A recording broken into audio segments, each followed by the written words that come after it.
With the PhilHealth debt still unresolved, the Philippine Red Cross has to stop accepting and processing COVID-19 samples. This resulted in lower testing capacity of the country, as almost a quarter of the total samples tested were processed by laboratories of the Red Cross. PTV's Mark Fatalco filed this report.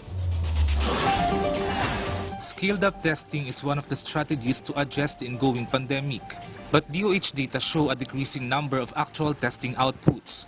From over 30,000 samples and individuals tested last October 15, it went down to only more than half of those numbers on October 18, while testing backlogs increased to over 1,000.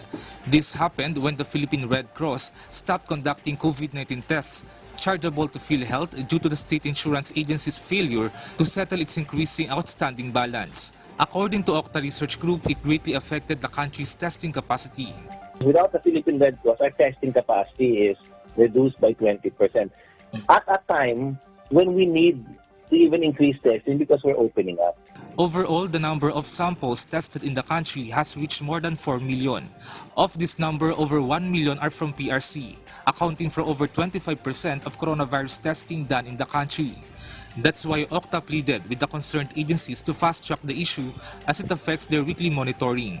Quezon City, ang laki ng binaba sa testing. Largely because they relied so much on PRC. So, makikita mo, that has an impact on positivity rates, no? It has an impact on the overall picture of where the pandemic is. On the other hand, for 2 consecutive months, Metro Manila and the entire country has recorded lower COVID-19 cases. Based on the latest monitoring report of Okta, the reproduction number or the transmission rate in the NCR remains below 1. While we move forward, we need to be mindful that the virus is still there.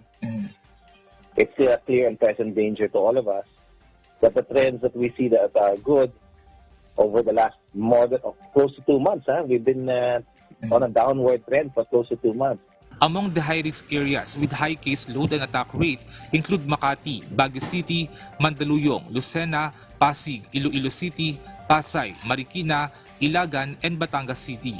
Although the group expects a surge in cases, while the country continues opening up the economy, this can still be slowed down by continued compliance by the general public on the minimum health standards. Mark Fatalco for The Nation.